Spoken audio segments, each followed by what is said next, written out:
Violence in itself is nothing new, but it's the level of violence that is being used now which is gripping everyone in fear and in shock, where people are actually dying.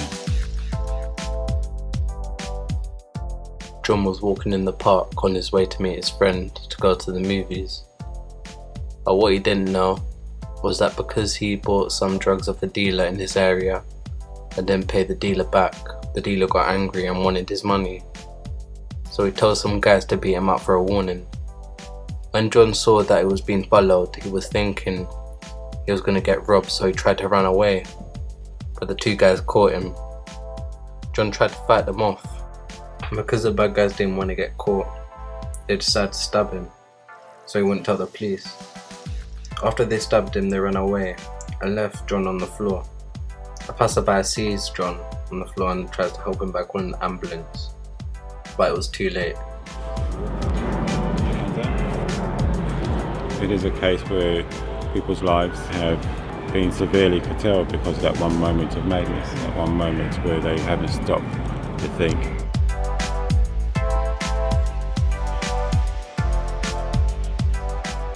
Try not to find yourself in the role of defendant of the court, because it is not a great pathway in life.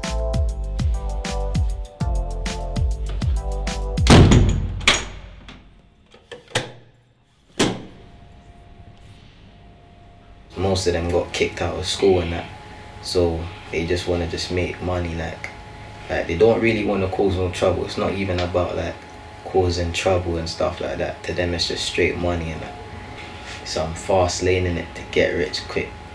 That's what they're on. You grow up within inner city London on a council estate, you know, on benefits.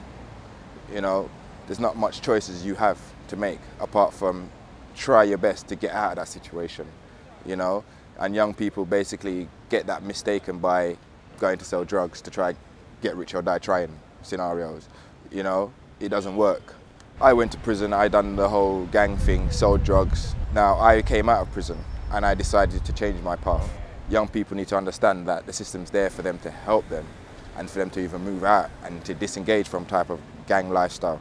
You know, use it to their advantage. Are you a leader of your own path? Or are you a follower? You're going to follow these people to your death or to prison. You know, make that choice. Where do you see yourself in the next 5 to 10 years? Do you see the same people around you that are in your gang? Do you see them with a job, with a house, with a family? Because if not, then you're doing nothing to yourself but harming your own dreams. When I was 14, I thought that living the criminal lifestyle was something cool and something that, I don't know, you just want to be with your friends and be in that sort of lifestyle, and you kind of get caught up in it and you start doing things, and before you realize it, you're sitting before a judge being sentenced. You just fall into this spiral that's downhill all the way, because you lose control of your own destiny basically. It's in someone else's hands.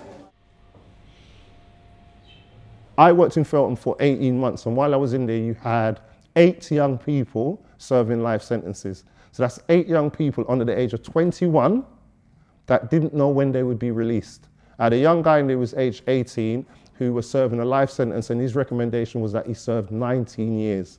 Now, every day I came into the unit and I spoke to him, all he said to me was, I'm going to have to stay in prison longer than I've been alive. How do I deal with that? I had no answer for him. A gang is a really, really short-term thing. If you're lucky to stay alive being in a gang, you could tell from all the previous gang members that mentor younger people in gangs now. And they're trying to tell you, don't be like me. Don't do what I did. Don't make the choices I made. You need to be careful about getting into it, because you need to think about, how am I going to get out?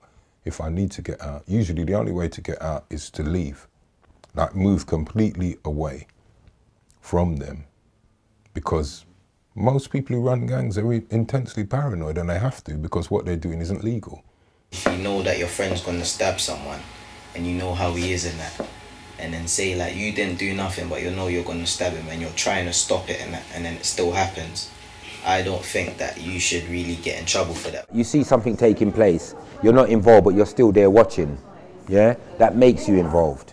With it so serious how it's gone now, it's taken a lot of the youth that's not as bad as the person that did do the murder away. For someone that could have just been there when a murder was going on, a person still could get charged for joint enterprise. You choose to be with a group of people that you know are going to do harm to another person.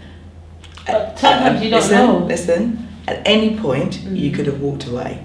You chose to stay. And then that bad thing unfolds itself in front of your eyes and you choose to stay. And then maybe that person dies and you walk away and you don't call the police and you don't tell anyone and you walk away. Your choice. So when the police and the judicial system come at you and find you and ask you all of those questions and say, at this point, what did you do? At this point, what did you do? At this point, what did you do? And at this point, what did you do? What will you say and how will you feel?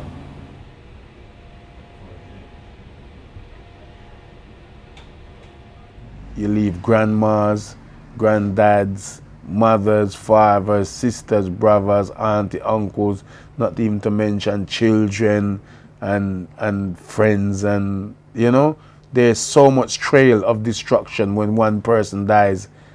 My son died 2004 and his mum, she has not recovered. I've not recovered. I just saw my son just now and he's told me that they're all sitting around the house, and when it gets to this time of the year, they don't want to go nowhere, they don't want to do nothing. It's just one of those things, it's not nice, it's not easy, because it's the time of the year now when it's getting, I can't do it though.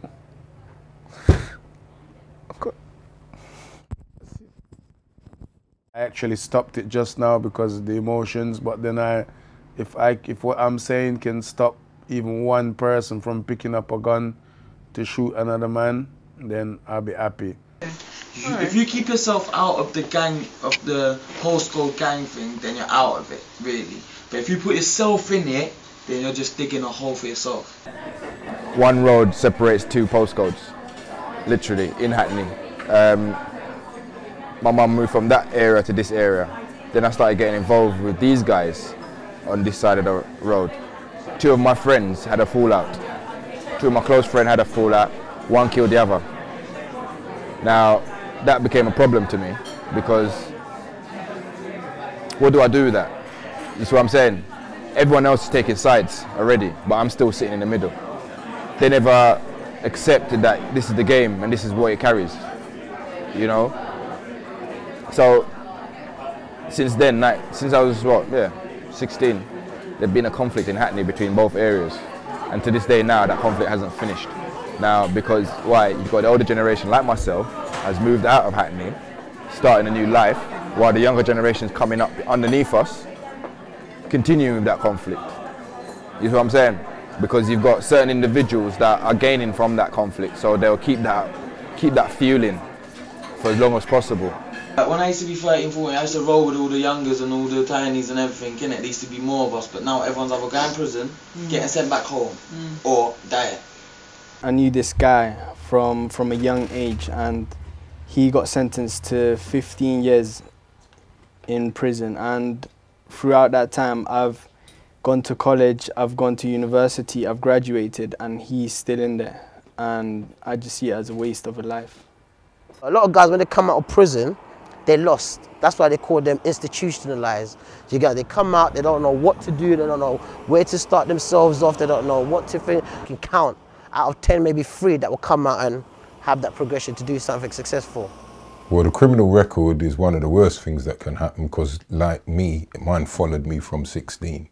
I realised that that criminal record, in some ways, messed up what I really wanted to do, because more than anything else, I wanted to do law. I joined the gang life when I was about 15, after my mum died. I was sleeping rough out on the streets and whatnot, and you know, doing a bit of crime here and there. Kind of just generated and hanged around with the older 28s, because that's what I used to be in the 28s, the younger 28s. One thing about crime, it goes through a rough patch. That rough patch makes you get greedy and dependent. Then you start doing things that you never used to do. And then you get caught. Out of 10, there's only one criminal mind, yeah, that basically maybe gets through. And you know why he gets through? He stops. He stops. Why not choose another pathway that preserves your freedom, gives you your liberty, continue to empower you so that you can be all you can be? So you've got to think about the consequences to your actions, because everything you do now will have a consequence. At the minute, we're going through this kind of short-term era where everybody wants things and they want things now. Think long-term and things will happen in the right way rather than short-term and things going wrong. So sometimes we don't even realise. Sometimes we just find ourselves in a particular group. We say, yeah, that person's cool, that person's all right, but we don't really stop to think, you know, what kind of impact they have on my life.